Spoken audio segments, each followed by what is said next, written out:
যেদিন কানে কানে সব বলবো তোমাকে, বুকের মাঝে চাপতে জড়িয়ে ধরবো তোমাকে। নমস্কার, গুড মর্নিং এভরিওয়ান। আমি মৌসুমি, আবারও একটা নতুন ঝলমলে ব্লগে তোমাদের সবাইকে অনেক অনেক ওয়েলকাম আর অনেক অনেক ভালোবাসা। কেমন আছো তোমরা সবাই? আশা করি সবাই খুব ভালো আছো আর সুস্থ আছো, আর আমরাও খুব ভালো আছি। আজকে মঙ্গলবার আর এখন ঘড়িতে বাজে সকাল 5:45 নাগাদ। আমি দেখো ঘুম থেকে উঠে বাইরে এসে বাসি কাজ করতে গিয়ে আমি আবার কাজে লেগে পড়েছি। কি কাজ বলো তো? ফুল গাছের গোড়াগুলোয় এত ঘাস হয়েছে, ঘাসগুলো পরিষ্কার করে একটু ফাঁকা করে দিয়ে আমি কয়েকটা নয়নতারা ফুলের চারা লাগাচ্ছি। কারণ নয়নতারা ফুলের চারা আমার বাড়িতে একটাও হয়নি এবার। আর এই সময় সাদা ফুলের সঙ্গে নয়নতারা ফুলগুলো ফুটলে একটু কালারিং ফুল দিলে ঠাকুরের আসনে বেশ ভালো লাগে। তার জন্য আমি কয়েকটা নয়নতারার চারা জোগাড় করে নিয়ে আমি একটু লাগিয়ে দিয়েছি। দেখা যাক এদেরকে ভালোবাসা দিয়ে কতদিনে বড় করতে পারি। তারপরে দেখো আমার ফুল আমি তুলে নিয়েছি, তুলে নিয়ে আমি একদম ঘরে চলে এসেছি। এসে একটু নিজে ফ্রেশ হয়ে নিচ্ছি।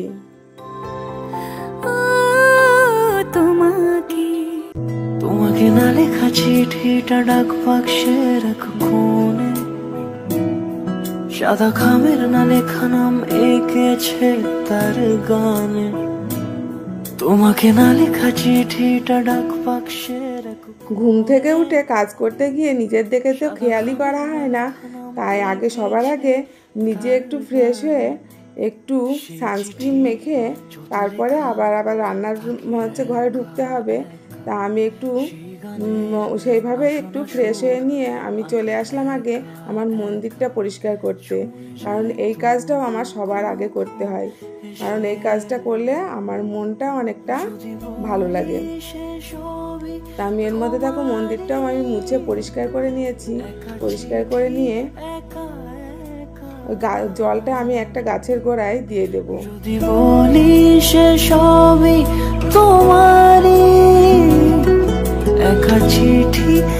তারপরে ঘরে চলে এসেছি। সকালবেলা এত দৌড়াদৌড়ি করতে হয়, নিজেই আর পেরে উঠি না। একটার পর একটা কাজ সব সাজানোই থাকে, গোছানোই থাকে, কখন যে কোনটা করব বুঝতে পারি না।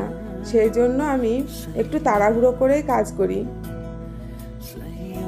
যতটা পারি একটু তাড়াতাড়ি করার চেষ্টা করি। তো আমি বাসি বিছানাটা একটু ঝাড়পোছ করে সুন্দর করে টান টান করে বিছানাটা আমি গুছিয়ে নেব।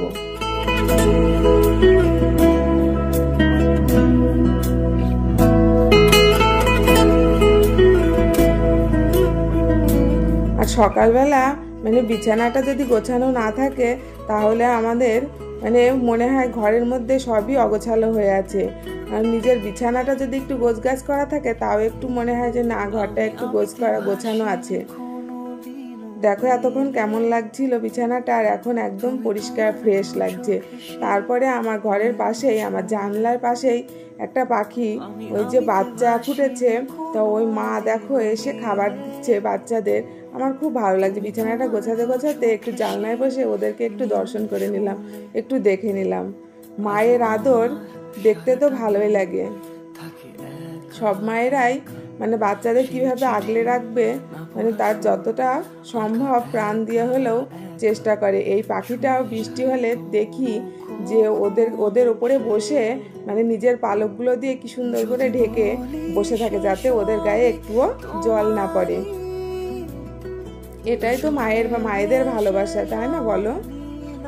তারপরে ওদেরকে দেখে নিয়ে তারপরে দেখলাম কতগুলো জামা কাপড় রয়েছে বাইরে, কালকে শুকিয়ে গেছিল, তো তুলে আর রাত্রিবেলা গোছানো হয়েছিল না। আমি তারপরে ওই জামা কাপড়গুলা একে একে সব গুছিয়ে নেব।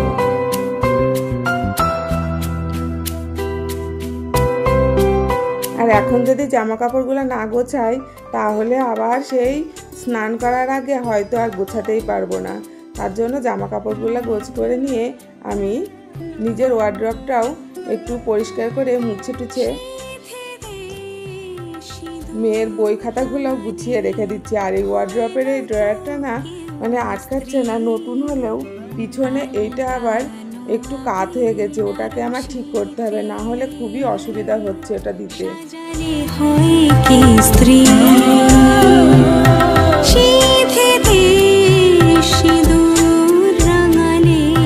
আর এটা এই পাশে থাকে মানে একটু কাত হয়ে গেছে বলে এ সব সময়ই পড়ে যায় এই টেডিটা। মানে যতবার আমি গুছিয়ে বেশ ওখানে বসিয়ে রাখবো ওকে, ও কখন দেখবো নেমে নিচে বসে আছে। তারপরে দেখো আমার গোছানো জামা কাপড়গুলো আমি ওয়ার্ড্রপের মধ্যে ঢুকিয়ে দিচ্ছি।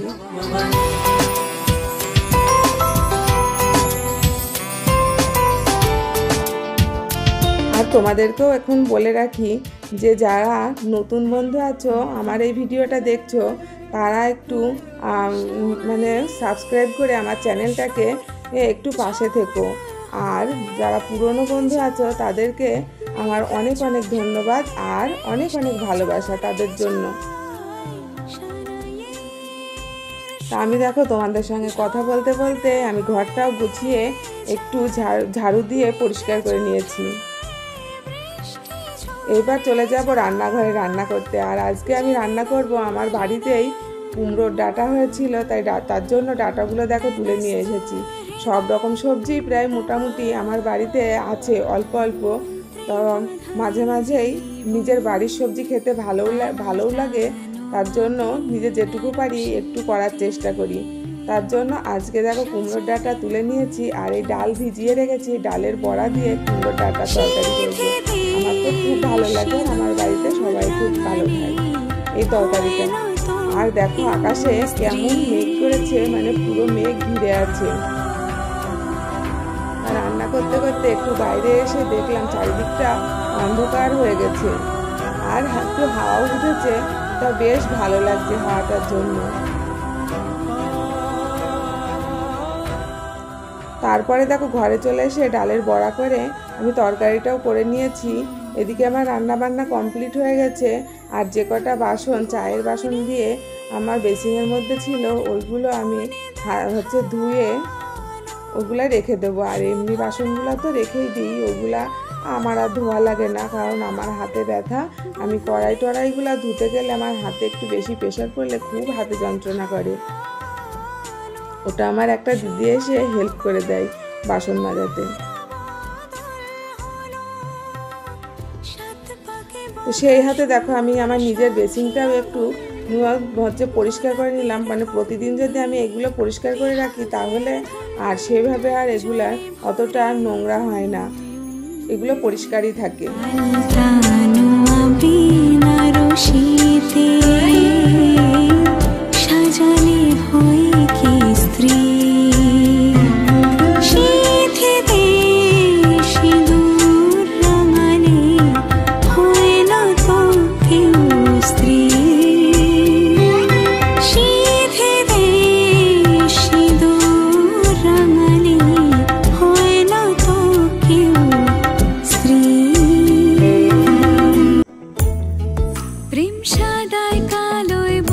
বাসন মাজা কমপ্লিট হয়ে গেছে। আর এদিকে খাবার দাবারগুলোও রেডি করে সব ঢাকা দিয়ে রেখে দিয়েছি। আর একটু গ্যাসটা মুছতেই বাকি আছে, তো ওই হাতে আমি গ্যাসটাকে পুরো মুছে একদম ক্লিন করে নেব। রান্নাঘরটা যদি অপরিষ্কার হয়ে থাকে একদম ভালো লাগে না, তোমাদেরও ভালো লাগে না হয়তো, কিন্তু আমার তো একদমই ভালো লাগে না। যত কষ্টই হোক না কেন আমি একবারে রান্নাঘরটা পরিষ্কার পরিচ্ছন্ন করে তবে আমি রান্নাঘর থেকে যাই। তো দেখো দুপুর হয়ে গেছে, তা তোমাদের দাদাভাই চলে এসেছে, আমি সবাইকে খেতে দিয়ে দিয়েছি। দিয়ে নিজে স্নান পুজো টুজো সেরে একটু যাব বাজারের দিকে, তার জন্য রেডিও হয়ে নিয়েছি। তারপরে বাজারে গেছি, আর একটু দরকার ছিল সেখানেও একটু গেছিলাম। আস্তে আস্তে তো সন্ধে লেগে গেল একদম। আর কয়েকটা বাজার করা ছিল সেগুলো আমি একবারে দেখো করে নিয়ে চলে এসেছি। ওগুলো রেখে দেব, ওগুলো পরে আবার গুছিয়ে তুলবো।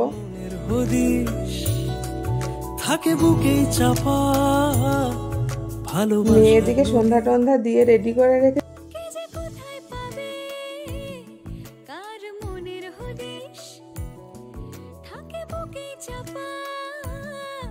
ভালোবাসা ভালোবাসার নদী।